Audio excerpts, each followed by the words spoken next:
Good morning. Good morning. We are going to have a lot of fun today, and we're going to get your juices flowing by starting with an activity. So all of you have a card and a pen in front of you, right? All right, I want you to grab that card, I want you to grab that pen, and all I want you to do is sign your name. But wait. I want you to sign your name with your non-dominant hand. Oh, I'm hearing the giggles already. All right, man, some people are done. Some people aren't even started. All right. So give me some adjectives. Just throw it out. Yell out some adjectives that describe the process of signing your name with your non-dominant hand. Embarrassing. I heard embarrassing. I like that. Awkward. I hear that one a lot. What else? Spastic. Spastic? Stu says spastic. Okay. Legible. It was legible?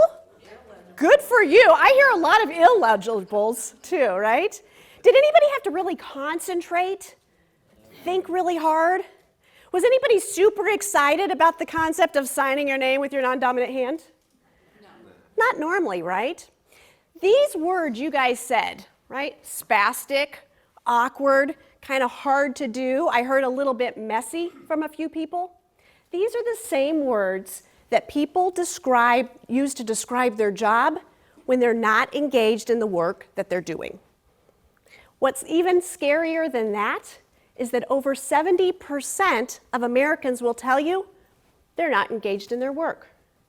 And what that means, you guys, is this: 7 out of 10 people are doing just what it takes to get by and not get fired at work. 7 out of 10 people are leaving work every day feeling disengaged, and this is what makes me really sad, too drained, not enough energy to go and do what really matters to them. That also means only 3 out of every 10 workers will tell you that they find their work engaging and fulfilling. And that's what we're going to talk about today. How do we increase the engagement at work, and how can you leave work knowing you've got the energy and the drive and the excitement to go home and do what it is that you really want to do? And we're going to talk about this with 3 different techniques. We're going to talk about leveraging your strengths, we're going to talk about increasing your happiness quotient, and we're going to talk about raising the accountability level on your team and how you and I as leaders can coach to accountability. Sound like a good plan? Whew, thank goodness. Otherwise, I don't know what we would do, right? So let's start off and talk about leveraging your strengths. Now, when I talk to folks about leveraging their strengths, I like to describe what corporate America is currently doing. And when corporate America works to develop their employees, what they're currently doing is this. They call you in, and they sit you down, and they say, Dave, here's what you do really well. And Dave, here's what you're not so good at. And now, we want to spend the next 12 months having you focus on things that you're not really good at. That sounds like a party, doesn't it? And then we wonder why engagement doesn't go up. In fact, when we are asking our employees, or when we ourselves are asked to focus on things that we aren't really good at, we don't enjoy, not only does engagement not go up, engagement goes down. And that just kind of makes common sense, right? Now, instead, the flip side, or the other side of the coin, is if we develop our folks through a strengths-based engagement strategy, this is how it works. We say, Bridget, this is what you're fantastic at. Let's figure out how to use those strengths to meet the goals you need to meet at work. Now, I'm not being Pollyanna, right? I know everybody has weaknesses, and I'm not saying we should avoid our weaknesses, but what I am saying is this: when we understand what our strengths are, and we can create some individualized strategies to get to our goals, then our weaknesses aren't as big of a deal. We can learn to manage or to compensate for those weaknesses, and they don't get in our way the way they do now. You guys like stories? Most people do, right? So I got a good story for you. And this will kind of describe the idea of what I'm talking about. So who can tell me, anybody ever heard of Michael Phelps? Yeah, somebody tell me, who's Michael Phelps? He's an Olympic swimmer, right? So let's think about this scenario. Michael Phelps's mother put him in swimming classes when he was 7 years old. And Michael Phelps's coach came out and said, "Oh my gosh, Mrs. Phelps, your Michael, he is amazing. He has natural strengths or a natural inclination to be a fantastic swimmer." And so, Miss Phelps, I've been thinking about this, and this is what I think we should do. We should pull him out of the pool and buy him a saxophone. That's ludicrous, isn't it? Right? If we had done that, if we had pulled Michael Phelps out of the pool at age 7 and said, you know what, he's already really good at swimming, so let's focus on his weaknesses or focus on what he's not good at, then probably what we would have had is a mediocre junior high saxophone player, right? That was me, by the way. And we would have also had a mediocre member of the junior high swimming team. We would not have had the Olympic swimmer that we know today as Michael Phelps. Now, I know some of you are thinking, okay, Pari, that's a story about swimming and athletics, and that has nothing to do with me at the workplace. But actually, the Gallup organization has done over 50 years of research on employee engagement and energizing ways to help your employees do better. And this is what they've found. When we use the strengths-based development approach at work, sales teams see a 19% increase in their sales. When we use the strengths-based approach development system with construction companies and other big types of companies with lots of big equipment, we see their safety incidents go down 48%. And across all types of companies, all kinds of industries, and this next statistic is actually worldwide, when we use strengths-based development over weakness-based development systems, we see turnover drop by 45%. We see productivity go up by 21%. And we see profitability go up by 22%.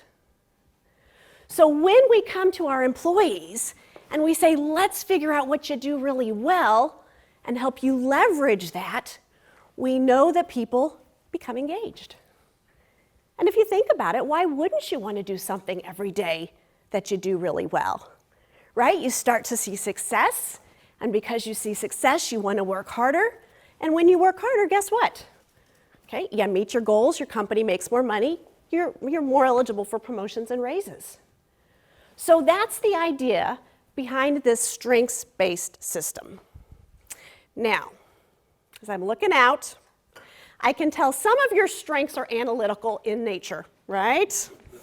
And you're thinking, okay, Pari told us a cute story about Michael Phelps, and she threw out a couple of statistics about how other companies have seen improvements from this, but I'm still not quite sure. So if you're analytical in nature, I got one more little study to share with you. And this study is out of the University of Nebraska. I know that most of us here think, where's Nebraska, right? It's up by Canada. It's really cold there. But I will tell you, at the University of Nebraska, they have a very good department with regards to strength psychology and positive psychology. And a few years ago, the department wanted to do some research on reading and strengths. And so what they did is they got 2,000 candidates from the University of Nebraska.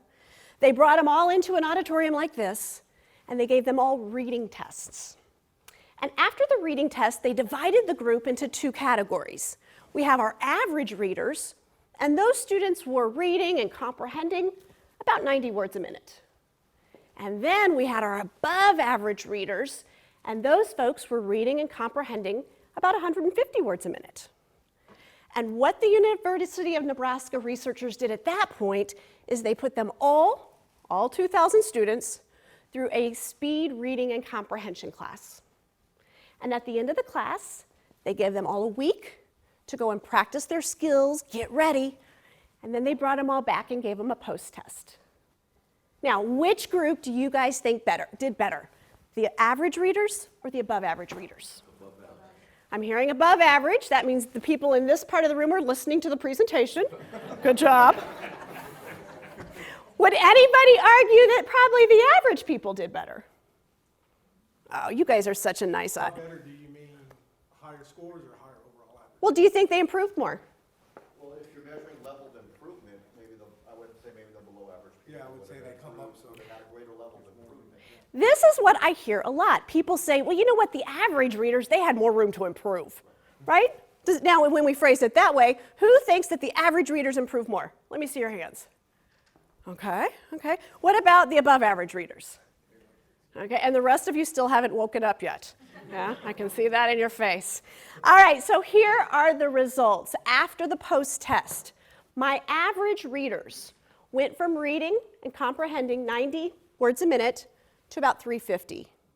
Okay, pretty darn good, right? My above average readers went from 150 words a minute to reading and comprehending 2,900 words a minute. That's an increase of over 800%. So while I am really grateful that you played along, right? I do appreciate that. The idea is that when we focus on strengths, people have an advantage. And why do you think that is? because you're naturally inclined to do it, so you're going to keep. Yeah, the people who are naturally inclined to be really good readers, they're like, speed reading, awesome.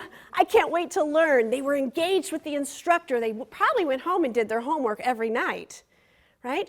The people who are average readers, they can learn, right? They did it. They had good improvement. It's just like our employees. They may not be engaged at work. They can learn. They can do it, but they're just not going to do any extra. And because of that, we don't get any extra. Now, last kind of depressing statistic for you is this. According to the Gallup organization, when we go out and we ask working adults, tell us something you're good at, only 30% can name anything. About 65 to 70% of Americans will say, I don't know, I'm not really good at anything, which we know is crazy talk, right? And what's so interesting about that to me is when we're little, we'll tell you 100 things we're good at, right? Even if we're not. You know, I'm the best firefighter in the world. Okay, 5-year-old, right? But the idea is some way or somewhere along the way to adulthood, and I personally think it's in the name of humility, that kind of gets beaten out of us, right? We just want to be humble, and we lose our identity as to what gifts we really bring to the world. And so that's the challenge. If we don't know what we're good at, or we don't think we're offering anything special, then it's kind of hard to be strategic about how to use those gifts. And that's where the Clifton Strength Finders assessment from Gallup does come in. Natasha mentioned that this is a foundation, or the foundation of the work that I do. And because of that, what I think makes it so fantastic is it helps adults figure out, what are you naturally inclined to do really well? Okay, yeah, you're right, there's some things you don't do well, and that's okay too, but what are you naturally inclined to do really well? And then, as adults, we're able to be strategic as to how we use that information to reach the goals that we have in front of us. We know that when people use their strengths on a regular basis, they're more engaged, they're more productive, and they lead more happy and satisfying lives. So now that I've got you guys all reeled in, when we come back from break, we're going to take a deep dive into the assessment, and you are going to personally learn how to discover your strengths and leverage your talents.